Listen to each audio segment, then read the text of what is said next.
இன்று கன்னியாகுமரி மாவட்ட காவல்துறை சார்பாக ஆட்டோக்களில் வந்து QR கோடு ஓட்டும் திட்டம் அறிமுகப்படுத்தப்பட்டுள்ளது.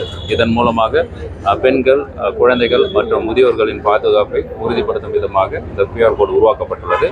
இதில் மாவட்ட எஸ்பி நம்பர், காவல் நிலையங்களோட number, other emergency number details வந்து QR கோடில் இருக்கும்.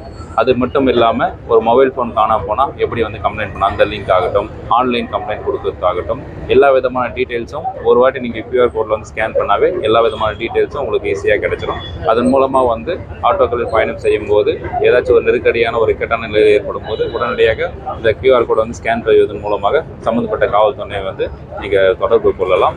இது மூலமாக வந்து பெண்கள் மற்றும் குழந்தைகள், முதியோர்களின் பாதுகாப்பை உறுதி செய்ய முடியும். ஆட்டோக்களுக்கு மட்டும் தான் சொல்றீங்களா? இல்லை, முதல் முறையாக இப்போ ஆட்டோக்களை அறிமுகப்படுத்தப்பட்டு வருங்காலங்களில் வந்து பேருந்துகள் மற்றும் மத வாகனங்களிலும் அது வந்து ஒட்டப்படும்.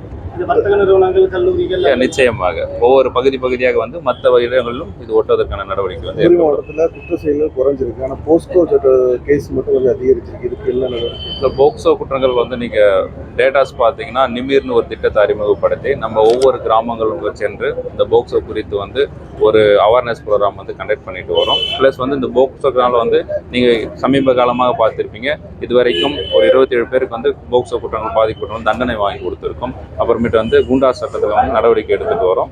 இப்போ வந்து சமீப மாதங்களாக இந்த போக்குவரத்து வழக்குகள் வந்து குறைந்து கொண்டு தான் வருது. அதான் நிமிர் என்ற திட்டம் மூலமாக அது ட்ரைன்டு உமன் போலீஸை வச்சு ஒவ்வொரு கிராமங்களாக சென்று நம்ம அந்த வந்து அவேர்னஸ் ஏற்படுத்துகிறோம். செகண்ட் வந்து நம்ம மாவட்டத்தில் வல்னரபிள் சில்ட்ரன்ஸ் சொல்லப்படும் சிங்கிள் பேரண்ட் சில்ட்ரன்ஸ் ஆகட்டும், அப்பா அம்மா இல்லா சில்ட்ரன்ஸ், அவங்களோட லிஸ்ட் எடுத்து அந்த குழந்தைகளுக்கும் வந்து நிமிர் மூலமாக நாங்கள் அந்த குழந்தைகள் ரீச் ஆகிட்டு அவங்களுக்கு தேவையான வசதிகளை வந்து ஏற்படுத்தி கொடுத்துட்டு இருக்கோம். நிறைய கேஸ் போட்டு இந்த போலி பாஸ் எங்க இருந்து போகுது, எப்படி வருது? இல்லை, அது தொடர்பாக விசாரணை வந்து நம்ம ஒரு டீம் போட்டு விசாரிச்சுட்டு வரோம். அது பின்னணியில் யார் இருக்காங்க, எங்கே வந்து இந்த பாஸ் வந்து அடிக்கிறாங்க, இது எல்லா டீட்டெயில்ஸ் வந்து இப்போ விசாரணையில் இருந்து வருது. நிச்சயமாக நம்ம அதை பிடிச்சிட்டு உங்களுக்கு நான் அப்டேட் பண்ணுறேன். சரிங்க. நீங்கள் ஜாயின் பண்ணுறதுக்கு வந்து எவ்வளவு டாரஸ் வாரிகள் வந்து கன்னியாகுமரி மாவட்டத்தில் தனிமாவட்டத்திலே இப்போ எவ்வளவு குறைஞ்சிருக்கு?